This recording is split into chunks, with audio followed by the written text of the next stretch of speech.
And here we are in this hotel, and 2 nights in a row, we were woken up by massive fights from 2 completely different couples. One was, I believe, in Greek, and it was a screaming match, and it was an older couple. And then the second night, it was a younger couple that we think we got a glimpse of as they were leaving. And a guy who looked about older, kind of rugged, kind of swamp people vibes. Most definitely. Well, the woman looked like Cruella de Vil. And she had like Oh. a big fluffy coat on. Oh. It was so odd because imagine Cruella de Vil with like a little bit better cleaned up Duck Dynasty. Ooh. But still the beer belly, like the weird shades on the beard, like just a weird couple. Wow. But that just paint the picture. Just a little visual, you know. They definitely seem a little out of place for each other. But I mean, definitely made the story more interesting. I'll tell you that. Right, because when I got a glimpse. We couldn't see what they look like, but just to lay the land here, we get home from this conference. Cam and I very rarely get sick, but of course you are experiencing just in this moment. If you hear a little nasal touch, a little je ne sais quoi in this episode, it's because we are recovering from the one time we've gotten sick in a very long time, which happened in Sedona. So we are, in bed, laying down, trying to enjoy our darling miracle tones. Our heads are pounding. We have headaches and night sweats, and Cam is pooping black stuff. I mean, not to be TMI, but I'm just bringing you into it. And we are down bad, okay? So then at about 1 a.m, we are woken up by this fight. And I'm woken up first, and I try not to disturb Cam, but just to give you a synopsis of what it was, I heard them laughing and dancing and singing, and then something must have happened that triggered the man to start screaming. And this was loud screaming. I mean, I can make out his words in our room. Just to give you a sense of how loud it was, it felt like he was standing in our room, like screaming right next to me.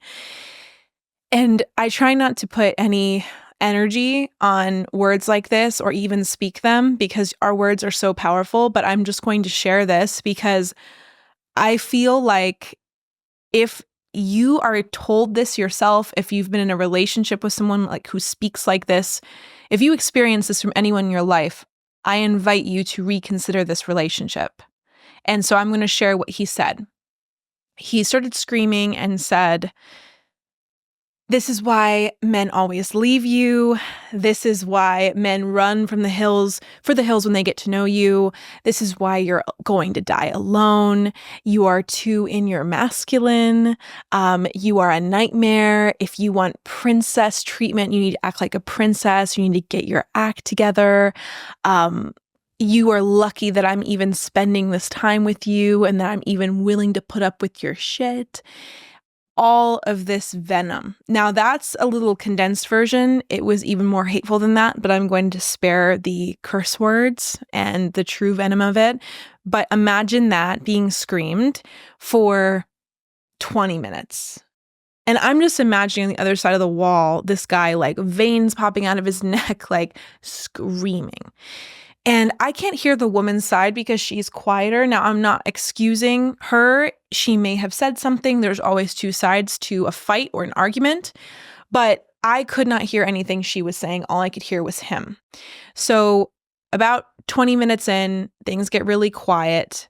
And I just sit there in the bed. I'm a little shaken up. I start crying because I'd experienced a relationship with someone with pretty severe anger issues in the past, and he would get triggered by like people walking their dogs without a leash. So I was very used to this kind of emotional volatility, but I hadn't experienced it in a long time. And having it secondhand and hearing this other woman like right on the other side of this door of our suite going through this was very jarring and sent me back to this like very weird emotional place. So I start crying. I start saying in my head, "Leave him, leave him, leave him, leave him, pack up your stuff." I'm like visualizing this woman in my head packing a bag and leaving and being like, "I'm not going to tolerate you speaking to me like this. I deserve better," and just going on her merry way. Of course, that did not happen. What ended up happening was after about 5 to 10 minutes of silence, this is what I'm picturing in my head. I heard the sliding door open And I believe she probably sat out there to try to get some air and to remove herself from him because it was very explosive and scary. And then he stayed inside and just kind of sat on the bed in guilty protest, which I think a lot of people do after they lose their cool and they lose their top, especially men. And then he gets up and puts the music back on and goes outside. And I hear him say, "Oh, come on, can you sing this part of the song for me? I really love the way you sing this." And then she reluctantly starts singing, and it just snaps back into what they were before this fight, as if nothing ever happened.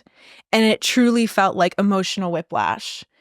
And I'm sitting here processing this thinking, oh my gosh, is this the state of affairs? Is this how most people are out here fighting? Because that was terrifying. And it gave me, first of all, so much gratitude and appreciation for you, because we have never in our entire relationship, which is almost coming up on a year now, ever had a moment like that. We have never had a blowout fight. You have never screamed at me. You have never made me feel like I need to exit the room because I don't feel safe enough to be around you. And just experiencing that on the other side of a door was so jarring. And at the same token, made me so grateful for you and your groundedness and the way that you fight with love and in a way that brings us closer together and never drives us apart or drives us into fear. So I just want to start by saying I'm so grateful for you, because that is what I was feeling as I was experiencing those emotions alongside this woman. But how did you receive it, baby? What was your experience? Yeah, that was very saddening to me. Every couple that I've been with, thankfully, besides like my parents when I was with the most, every couple that I've been around my entire life, being around them long enough, they've had some type of outbreak like that. Even if I'm there and they're well aware that I'm there, they're just so in their emotions that they express it no matter the consequence. And yeah, it's quite sad to see the current state of affairs for, I think, most relationships. There's this one thing the guy said, I believe you said it, but he was like, a real man doesn't put up with that shit. Yeah. I'm a real man, a real masculine man, and this is how I'm going to respond. Something like that. Mm. And I want to say this, looking directly in the camera when I say it, is that if you are a real man, if you are a real masculine, divine man, you do not ever need to raise your voice to your woman. The only time you need to raise your voice is as if yourself and anyone you love is in legit physical danger. And you raise it as a threat to keep someone away or as an alert to tell people the danger. That is the only time you genuinely need to raise your voice as a man. Thank you so much for watching that clip. I hope you enjoyed it and felt a little love or joy sprinkled into your day. If you want to watch another one, you can go here, here, or somewhere all around here. I hope you have a great day. Bye. Love you.